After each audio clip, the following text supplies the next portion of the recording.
7 de la mañana con 58 minutos. Tenemos el agrado de saludar a Selene López, politóloga, analista política, que ya nos acompaña esta mañana para precisamente hacer una revisión de los resultados de la elección en segunda vuelta que han dado el triunfo al señor Guillermo Lasso de Creo. Selene, buenos días, gracias por acompañarnos. Bienvenida, le saludamos a Alexis Moncayo, quien le habla a Licenia Espinel. Ecuador va a vivir a partir del 11 de abril, digo yo, de pleno. Yo no creo que va a empezar una era en la derecha, sino que va a ampliarse la situación en cuanto a esta tendencia política de vivir en la derecha, porque con la actual administración estamos en la derecha. ¿Qué expectativas debe tener el pueblo ecuatoriano tras este triunfo? Ambos candidatos han reconocido los resultados en una actitud democrática, incluso el expresidente Correa también los ha reconocido. ¿Qué significa? ¿Cómo interpretarlos? ¿Es el fin del correísmo? ¿Es el fin político del expresidente Correa? ¿Qué debemos esperar como ciudadanos? Buenos días, bienvenida. Buenos días, Licenia. Buenos días, Alexis. Un saludo a la audiencia, a la respetable audiencia de Pichincha Universal, y muchas gracias por la invitación. Pues bueno, hemos pasado un día bien complejo y yo creo que quisiera partir por analizar el contexto, o sea, cómo nosotros llegamos a estas elecciones. Porque mucho se habla de que llegamos en una crisis política, pero no se explica muy bien qué es eso y cómo eso va a influir en la gobernabilidad del siguiente gobierno. Creo que llegamos en una profunda crisis político-institucional, es decir, estas y las elecciones en primera vuelta fueron unas elecciones muy ensombrecidas por la posibilidad de fraude. Afortunadamente, digamos, creo que el rol del CNE, en el que ya nadie confía, fue un rol, digamos, medianamente decente. Igual creo que de las encuestadoras, que había, digamos, una amenaza de que se comporten de una forma que permita que después estén diciendo hubo fraude, y con manifestaciones, paralizando la ciudad. Entonces creo que el rol del CNE y de las encuestadoras ha sido, con el manejo de los exit poll, fue bastante decente. Pero sin embargo vivimos una crisis político-institucional donde no existe un Estado de Derecho, donde las reglas, digamos, no son superiores a quien gobierna, sino hay mucho legalismo discriminatorio, que según la fuerza política yo me porto bien o me porto mal.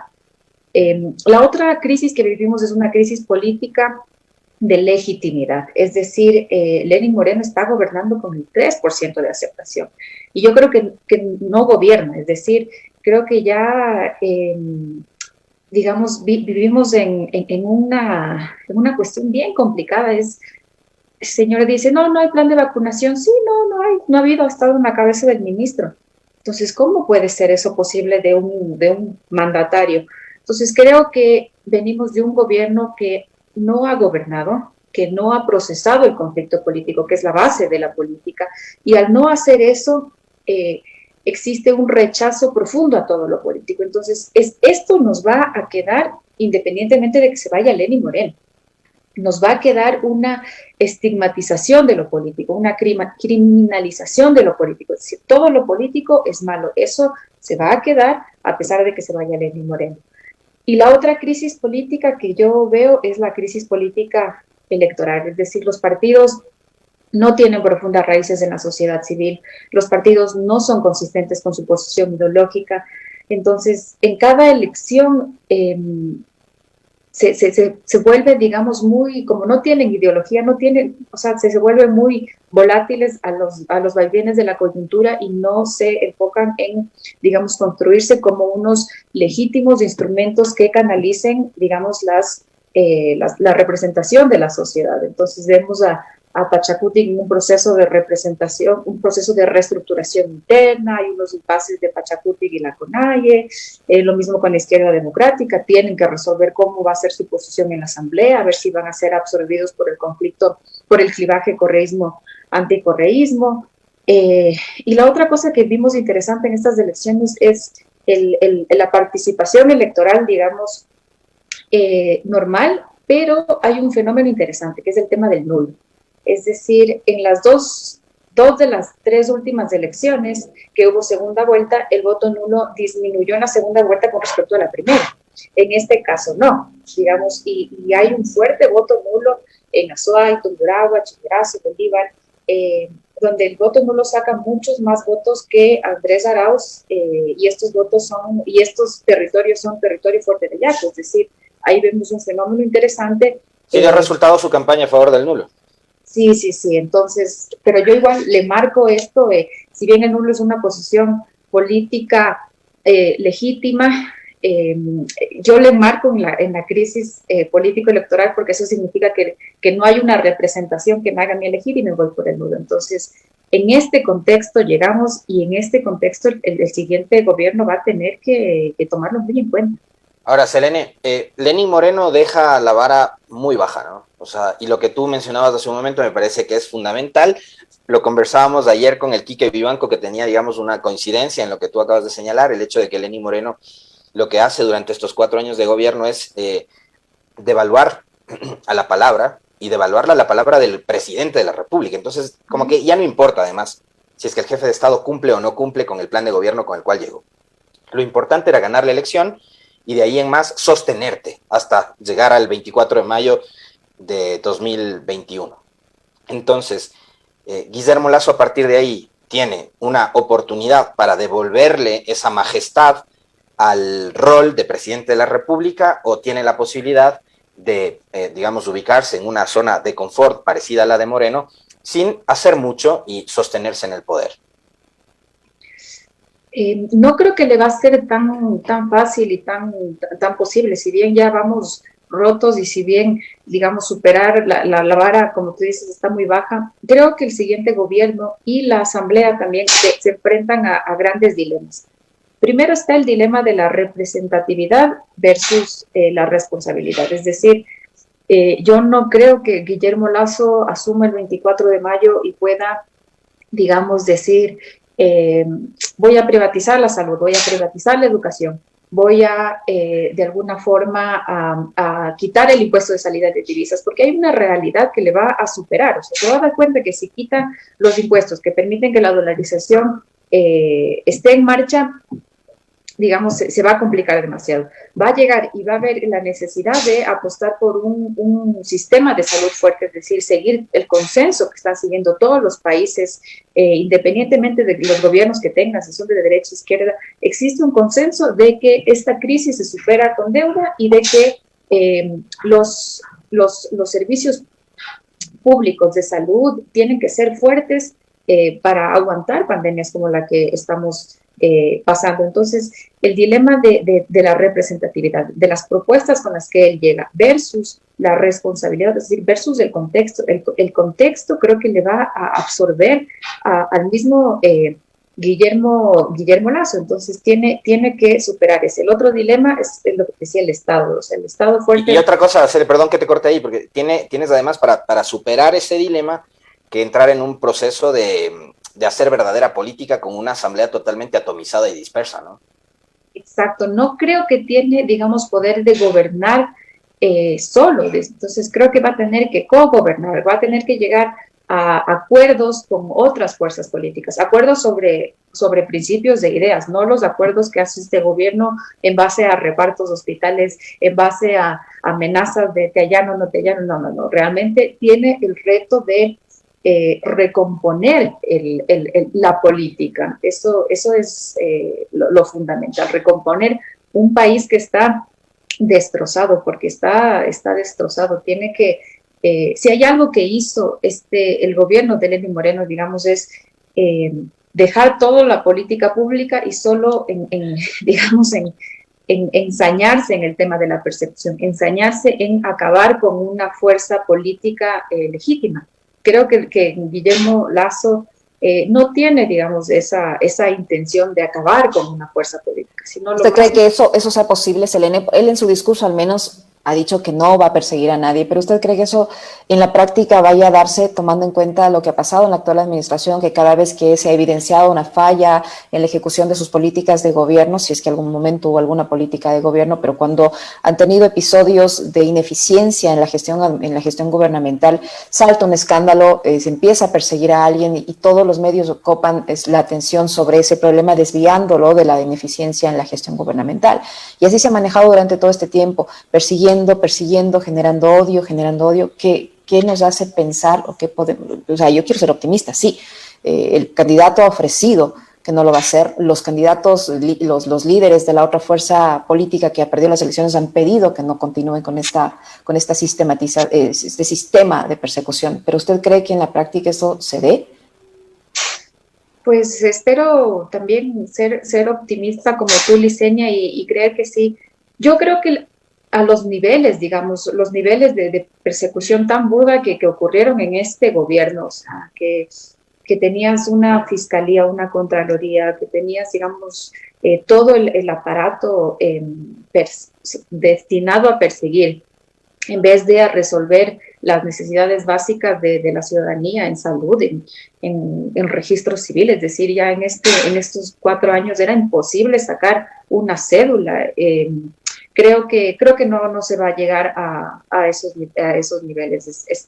No solo por el guiño del discurso ayer, sino por la correlación de fuerzas. Es decir, creo que la correlación de fuerzas es distinta en el siguiente gobierno, porque hay una asamblea, hay un movimiento indígena fuerte, hay un movimiento de la Revolución Ciudadana fuerte, hay, digamos, actores de la izquierda democrática. Ahí yo veo, digamos, hay unos jóvenes asambleístas que pueden jugar un rol diferente. Entonces creo que la correlación de fuerzas, más allá del discurso y las buenas intenciones que tenga, digamos, el señor Lasso, creo que no le van a permitir el Estado predatario, el Estado persecutor que fue el que acabamos de vivir. Ahora, el problema es que él asume el poder con esa estructura de persecución, Celia. O sea, vas a tener todavía a Diana Salazar en la Fiscalía, vas a tener a Pablo Celia en la Contraloría, y yo, por ejemplo, digo, tratando de ser un poco ecuánime en el análisis de esta situación, también quisiera que se cumpla parte del relato del día de ayer de Lasso y que diga, vamos a ver, vamos a hacer ahora un verdadero ejecutivo y hacer gestión y a dejar estas tonterías de la persecución de lado, porque lo que necesito son resolver problemas. Pero a mí no se me olvida que Lasso, en varias de las intervenciones de la fiscal en los casos en los que han estado relacionados gente de la Revolución Ciudadana y donde ha logrado sentencias como la del caso Sobornos, Lasso ha felicitado las acciones de la fiscal. Entonces, esas manifestaciones públicas de respaldo de Lasso a la fiscal Salazar, a mí sí me dejan por lo menos un aire de preocupación de lo que pueda hacer el gobierno de Lasso en cuanto al lawfare o la persecución política. Y lo otro, yo le decía a Licenia hace un momento que una de las palabras que usa Lasso ayer durante el último tramo de su campaña es la de ir al Ecuador del encuentro. Y, por ejemplo, en ese encuentro tú vas a tener que sentarte a dialogar y a cogobernar también, porque son autoridades elegidas por votación popular, el caso del alcalde de Quito y la prefecta de Pichincha. Entonces, ¿qué va a pasar también con la relación que deba tener el gobierno liderado por Lasso con los gobiernos autónomos descentralizados? Si no les reconoce como actores legítimos a todos los actores que viven en este pluralismo político, va a cometer un error de origen fundamental. Y como yo te decía, una cosa es cuando uno, digamos, es candidato, es representante de una parte, de un partido político. Cuando ya eres cargo público, eres representante de todos, los que te votaron y los que no te votaron. Entonces, tú tienes que sentarte con la prefecta de Pichincha, tienes que sentarte con el alcalde Yunda, tienes que reconocer, digamos, que estas personas también son autoridades como tú y que tienen intereses provinciales, municipales en común. O sea, tienen que ver cómo vamos a resolver el tema de las vías a la costa. Tienes que sentarte y decir cómo vamos a resolver el metro de Quito, que no es una obra de Quito, sino digamos, es una obra emblemática del país. Tienes que sentarte a ver, digamos, diferentes temas y tienes que reconocerles independientemente de la fuerza política que ellos representen. Por eso yo decía que el dilema más grande que va a tener no solo el Ejecutivo con Guillermo Lasso, sino también los asambleístas, es este dilema de la responsabilidad versus la representación. Porque tienen que hacer una decisión mental y decir, yo ya represento digamos, a todo. Y ahí una cosa bien compleja que tiene Guillermo Lasso es reconocer octubre de 2019. Entonces, yo veía que él, claro, o sea, generó toda una cuestión, digamos, del encuentro, del Ecuador del encuentro, pero el encuentro no es posible si no se reconoce octubre de 2019. Entonces, ¿cuál era la posición de Guillermo Lasso en el debate? Seguía con esta posición fea, gubernamental, diciéndole el tema del terrorismo, el sabotaje, cuando la gente sabe que octubre fue una movilización popular que estuvo liderada pero por el movimiento indígena, pero ni siquiera fue, digamos, el movimiento indígena. Yo creo que los liderazgos superaron incluso a las dirigencias, la movilización superó incluso los liderazgos del movimiento indígena en octubre. Entonces, si tú no reconoces que existen tanto en el tejido social, octubre, las mujeres, el movimiento ambiental, como en la representación política, los partidos, Pachacuti, la Revolución Ciudadana, la izquierda, si tú no reconoces eso y llegas y te apoyas digamos, en los rezagos que quedan del gobierno anterior, como la fiscal Salazar, como el Contralor, realmente vas a tener un problema. Ahí, estos son puntos de encuentro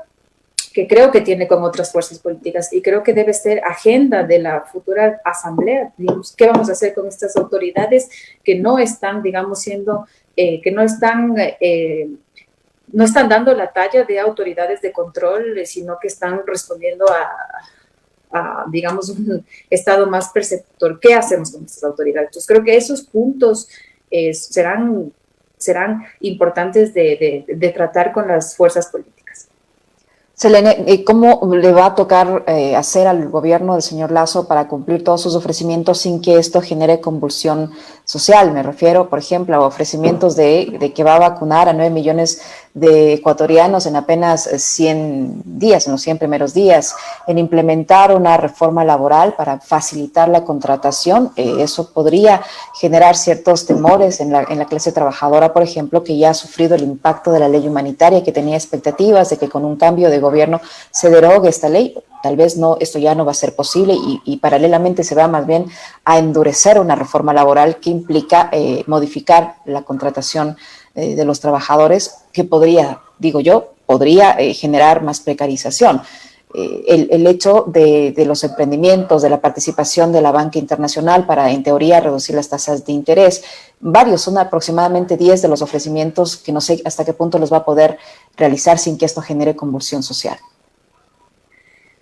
Pues digamos, uno en campaña ofrece todo, ¿no? Y como yo decía, tal vez el contexto va a ser mucho más difícil. Yo le escuchaba a Guillermo Lasso que entre sus propuestas está salud pública universal gratuita, becas para estudiantes. No sé cómo va a dar las becas si es que elimina la institución de educación superior que es la que coordina, digamos, porque las becas no son un ofrecimiento, no son un programa, es toda una política pública educativa de cómo el Ecuador invierte en ciertos talentos, en ciertas fortalece ciertas áreas para que la matriz productiva, digamos, tenga profesionales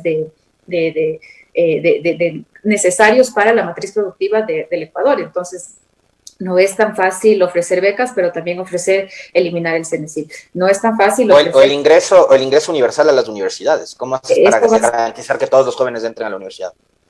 Claro, porque es como el tema del ingreso universal es como, digamos, tener un bus con 20 asientos. Y son 100 personas que se quieren subir al bus. Si tú eliminas el examen, que es como eliminar las puertas del bus, igual vas a tener el problema de que no hay suficientes cupos para todos. Y si dejas de entrar a los 100, la calidad de la educación, digamos, te disminuye. Entonces, hay problemas complejos que va a tener que resolver el siguiente gobierno y que se va a topar con la realidad, o sea, sus propuestas y la realidad tan compleja que es, y ahí viene la destreza de cómo resolver eso. El gobierno anterior lo resolvió muy bien, estableciendo un Estado fuerte, autónomo, coherente, meritocrático, y eso es lo mínimo que tiene que garantizar, digamos, el siguiente gobierno, tener un Estado coherente con política pública que digamos, ayude a las mayorías que más lo necesitan, porque,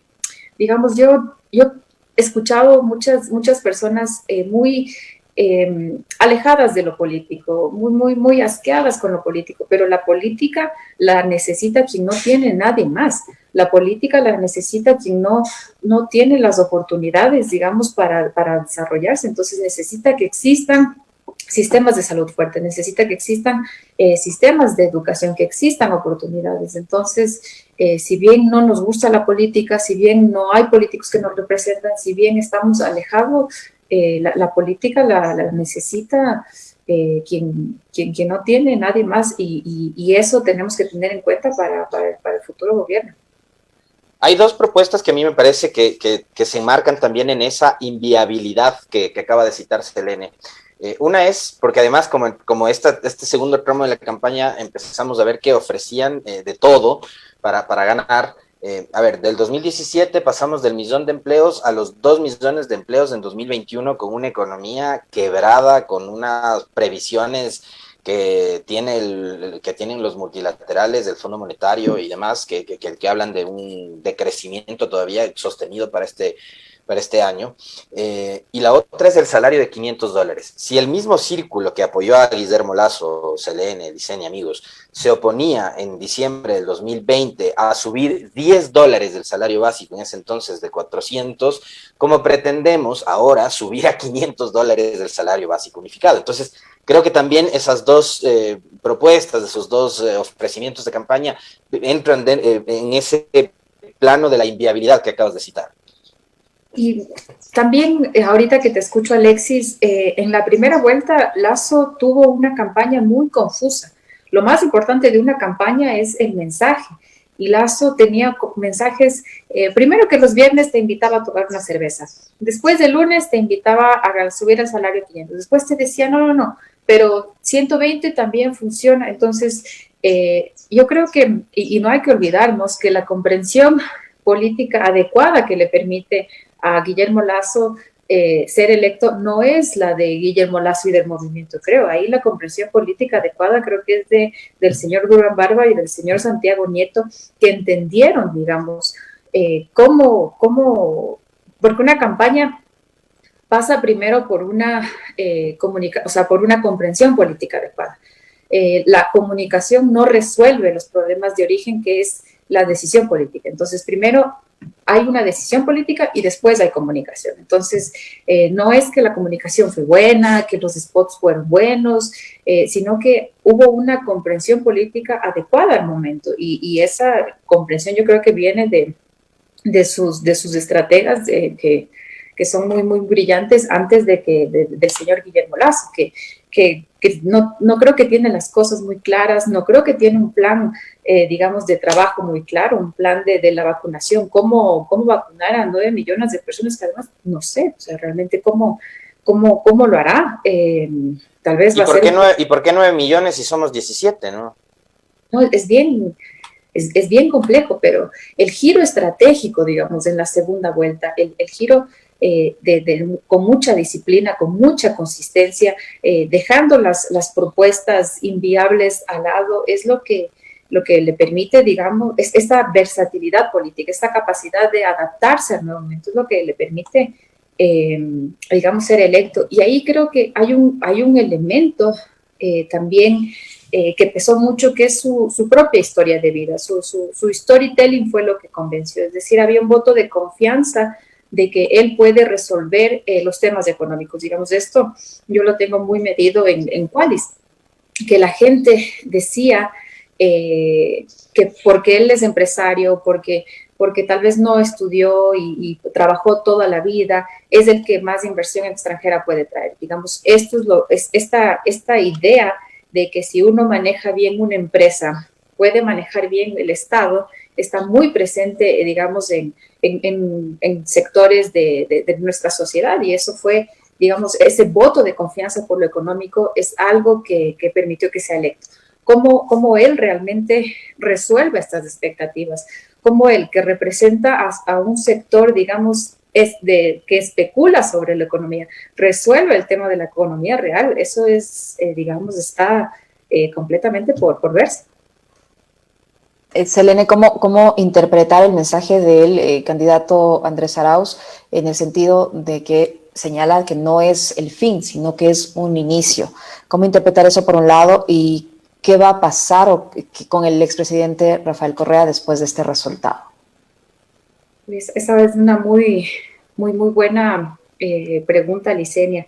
Yo creo que hay una frase que puede resumir, digamos, lo que está ocurriendo con la identidad política de la Revolución Ciudadana, y es que lo viejo no termina de irse y lo nuevo aún no termina de llegar. Es decir, si las fuerzas políticas no pasan por una renovación, digamos, acorde a los cambios generacionales, acorde a los nuevos momentos que vive el país. Es decir, hemos vivido una pandemia, hemos vivido una pérdida de gobierno, es decir, que la persona que se eligió no cumplió el plan de gobierno, o sea, un liderazgo acorde a eso. Si no se aprende y se evoluciona hacia algo más, va a ser muy difícil. Muy difícil avanzar. Yo ayer ponía un tuit muy duro que decía que no hay campaña que reemplace una comprensión política adecuada del momento. Es decir, que la renovación generacional, que apostar por un joven tan capaz como Andrés Arauz sea algo real. Entonces creo que había muchas tensiones al interno entre los viejos liderazgos, entre lo nuevo, que lo nuevo no terminaba de asentarse, lo viejo no terminaba de irse.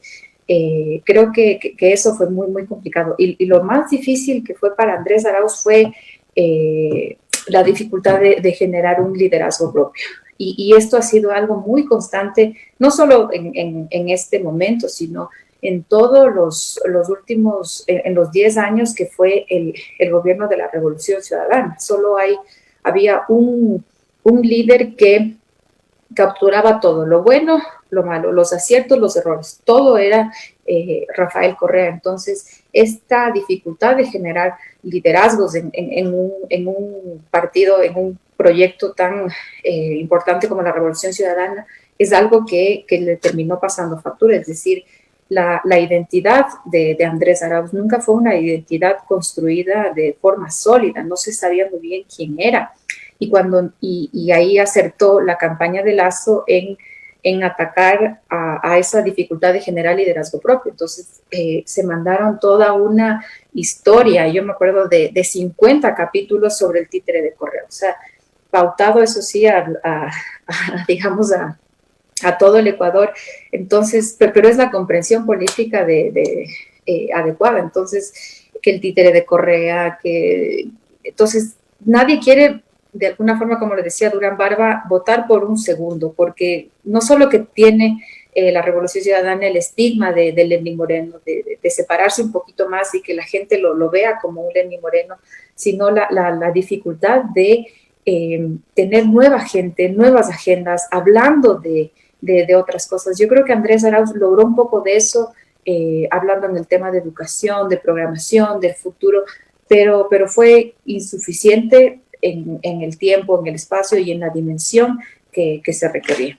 Ahora, hay un par de cosas a propósito de lo que mencionaba Selene, que creo que también tiene que ver, y yo quiero que te refieras a eso también, toda esta campaña de desprestigio que se ha montado durante todo este tiempo. No son 4 años, han sido 14 años de ir construyendo, ¿no? El tema del correísmo vinculado con la corrupción, del correísmo vinculado con aspectos negativos. Pero fíjate, hoy tenemos un presidente, y ojo, yo no soy de los que voy a poner la etiqueta, eso a mí me parece súper odioso, porque cada uno tiene sus méritos, más allá de si tuviste o no tuviste la oportunidad de prepararte, de estudiar, etcétera. Me parece que eso finalmente es irrelevante, porque además en democracia puedes elegir y ser elegido si es que tienes pleno goce de tus derechos políticos, más allá de si eres o no eres universitario. Cuando Gabriela Rivadeneira asume la presidencia de la Asamblea, ella no había terminado todavía su carrera universitaria. Y sobre eso hubo una carga negativa súper fuerte, que puede ser que estaba vinculado con el hecho de ser mujer, y aparte de ser mujer, de ser una mujer vinculada con la Revolución Ciudadana.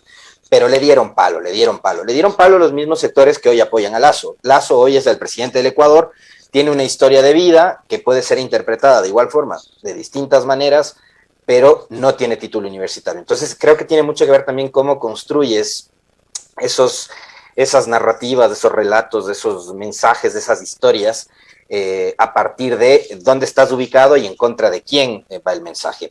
Y eso, ¿no? Lo uno. Y lo otro, me parece que en el caso de la Revolución Ciudadana se habla mucho de lo del omnipresente que es a ratos la figura de Rafael Correa, y se habla mucho de renovación, pero fíjate que esa renovación no se le exige a Lasso, que va por su tercera candidatura presidencial, y que más allá de Lasso yo digo, ¿quién es el otro líder que tiene, creo?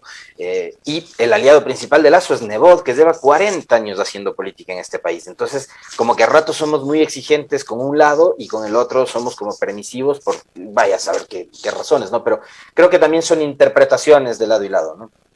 La renovación política es necesaria tanto, digamos, para movimientos como la Revolución Ciudadana como para la misma derecha, es decir, con las justas, digamos así, entra Guillermo Lasso y tienen que también renovarse, porque hay un mundo, si no el mundo les va a pasar por encima.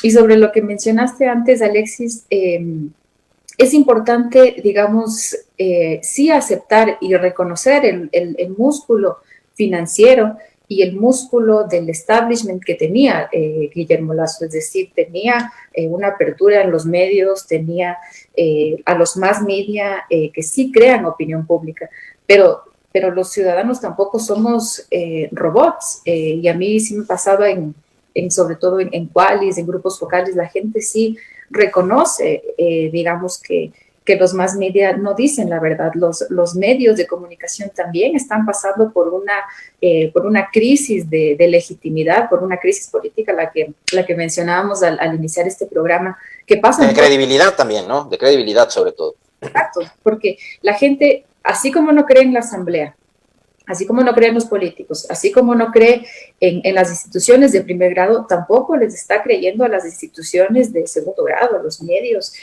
a los partidos. No les da toda la credibilidad que hubiéramos tenido, digamos, antes de 40 años. Nos ha pasado una pandemia, somos seres más conectados, estamos hiperconectados a las redes sociales, nos informamos por otras fuentes. Nos cambió, somos más autónomos. Entonces las instituciones, sean políticas o sean de la sociedad civil, los ciudadanos ya se pasan por encima de las instituciones. Entonces yo me acuerdo clarito en un grupo focal, digamos con unas señoras, me decían que no les creen a los medios, pero que igual les ven. Es decir, no dejan de ver, pero reconocen que no, digamos, hay algo, hay agendas, reconocen que me decía esta señora, es que se pasan todos los días hablando de un candidato, ya no, igual van las formas, ¿ya? Entonces, sí hay ese reconocimiento, pero, y ahí está el reto del futuro gobierno, de no solo gobernar bien, hacer política pública, sino también hay un reto de la sociedad civil, de cómo nosotros fomentamos esta credibilidad, cómo fomentamos el pluralismo político, cómo fomentamos que todas las fuerzas estén representadas en los más media, en los medios de comunicación alternativos, cómo le damos un peso más fuerte, cómo cambiamos de la televisión a las redes, es decir, todo está un poco sacudido y son cosas que va a tener que tomar en cuenta el siguiente gobierno. Selene, ¿usted cree que se siga con esta estrategia, que la nueva administración siga con la estrategia del actual de responsabilizarle al anterior por todos los males? Es decir, que si no se le da o no puede concretar alguna de sus promesas de campaña, diga, no lo puedo hacer porque es culpa de Correa. No lo puedo hacer porque Correa, a través de Moreno, me dejó así o asado, cocinado. ¿Usted cree que ese tipo de política continúe con la nueva administración gubernamental por un lado, y por otro, cuál va a ser el rol de Pachacuti, del movimiento indígena, una vez que ya tal vez no puedan ver cristalizadas sus aspiraciones? Pues digamos, ahí sería, a ver, yo creo que este gobierno sí podría decir, no me han dejado la mesa servida, ni siquiera me han dejado mesa. O sea, el país que recibe el siguiente gobierno sí es un país destrozado. Si uno revisa, digamos, en el 2017 había una economía en crecimiento, había, digamos, instituciones sólidas, había otra realidad.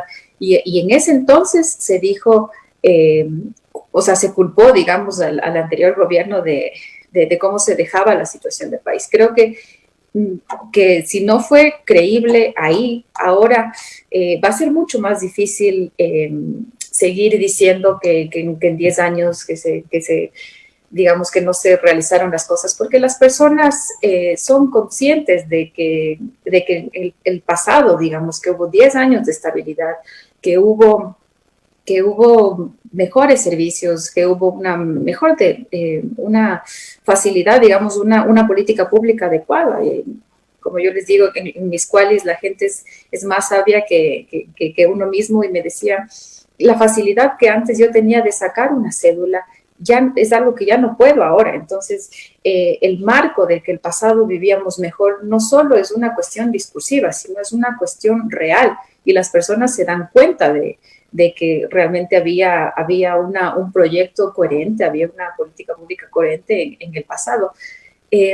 Si Guillermo Lasso opta por echarle la culpa a todo el pasado, creo que no le va a rendir absolutamente en nada.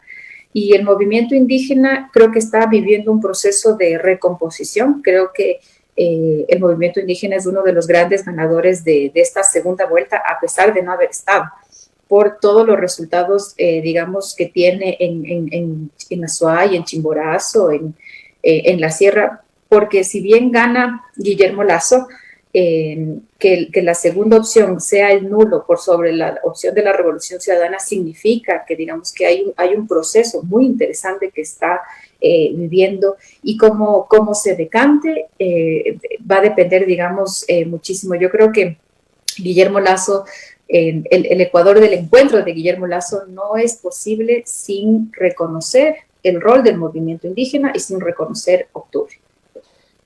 Vamos finalmente, Selene, los opinólogos han dicho que el gobierno de Moreno iba a ser un gobierno de transición. Vamos al gobierno de Guillermo Lasso, que va a ser un gobierno evidentemente de derecha, muy bien definido, ¿no? Como Lenín Moreno, que no sabíamos qué mismo era. Pero ahora sí vamos a ver un gobierno que además va a estar legitimado por el resultado en las urnas. Se puede hablar de que ahora sí vamos a superar el correísmo, o sea, vamos a entrar a una etapa de post-correísmo, porque Correa ha estado presente durante todo este tiempo, los 4 años, todo el tiempo.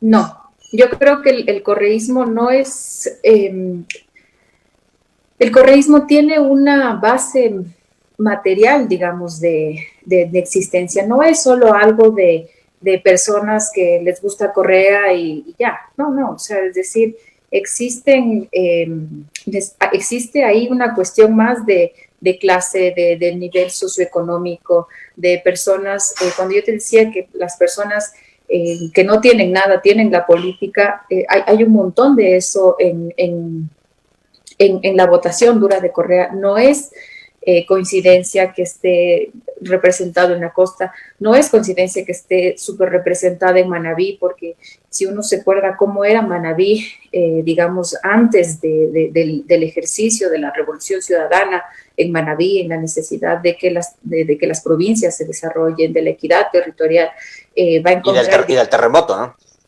Cuestiones, pero antes del terremoto, digamos, Manabí era, o sea, no era interconectada, no tenía las carreteras que tienen ahora, no tenía el potencial turístico que tiene ahora, era tierra de nadie eso. Entonces, lo que te decía, no es solo que a la gente le gusta Correa y ya, sino que hay una cuestión material de la política real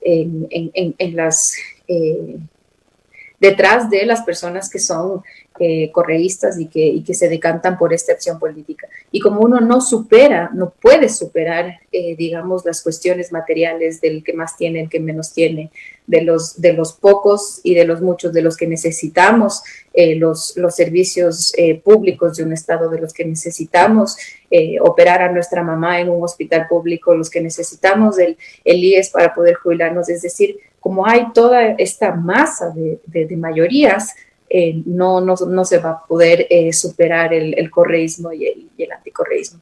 Lo que es necesario sí es una renovación del correísmo, acorde a las nuevas necesidades y a los nuevos problemas que estamos viviendo ahora. Selene, si bien el señor Arauz perdió la elección, se puede hablar de una derrota como político, tomando en cuenta que tiene una votación bastante importante, un casi 48% de la población respaldó su candidatura, pese a todo, pese a tener todo en contra, pese a tener un CNE parcializado, un tribunal constitucional, un tribunal contencioso electoral parcializado, pese a tener a todos los medios parcializados a favor de la otra candidatura, pese a tener un gobierno que lo atacaba constantemente durante 4 años. Él obtuvo casi un 48% de la votación, un personaje que emergió prácticamente de la nada, que era conocido en el ámbito económico por su labor de observación de la dolarización, pero no trascendía más allá de eso. Sin embargo, y pese a todo eso, él ha obtenido casi un 48% de apoyo de los electores ecuatorianos. ¿Se puede hablar de una derrota más allá de este resultado electoral? No es una derrota, y la Revolución Ciudadana es una de las identidades políticas más fuertes que tiene el país. Es decir, cualquiera quisiera saltar a la política y de repente tener 4 millones de votos. El problema, Licenia, creo que no son votos de él. Creo que mucha parte, digamos, un 30% es voto más de Correa. O sea, Correa es un político que ordena, digamos, las preferencias electorales en un país en el que ni siquiera está. Es decir, Correa no está aquí, pero nos ordena a todos en la forma en la que nos definimos en la política, ¿no? En el espacio político. Por influjo psíquico. No, más por una historia más larga. Es de los pocos políticos que logra endosar votos, ¿no? Correa. A eso, justamente a eso voy, Alexis. Ordena, digamos, es un político que está ausente en un país, pero que ordena el espectro político. Y creo que los votos no necesariamente son de Andrés Arauz, sino son más del movimiento de Rafael Correa, de la identidad política, porque si algo no ocurrió aquí, que sí ocurrió, digamos, en Argentina, en Bolivia, es la identidad es construir un liderazgo propio, es construir una identidad propia. Cuando digamos, fue electo Alberto Fernández en Argentina, había una historia detrás, existía un personaje, existía un político. Luis Arce igual existía. Yo creo que la dificultad de Andrés Arauz fue realmente existir y con una... y claro que es difícil, con una sombra tan pesada que es la traición de Lenín Moreno, que no tuvieron los otros países, y con un liderazgo tan fuerte de Rafael Correa, es bien difícil existir políticamente. Entonces, creo que está en los pasos, o sea, está recién empezando, y veremos qué va a pasar con su carrera política. Yo creo que es un enigma aún lo que vaya a ser. Muchísimas gracias, Selene, por el tiempo, por este interesante análisis que nos ha permitido compartir con nuestra audiencia y quienes nos siguen a través de todas nuestras redes sociales. Selene López, politóloga, que ha estado con nosotros esta mañana. Muchísimas gracias. Que tenga una linda semana. Alexis, una linda semana. Muy amable.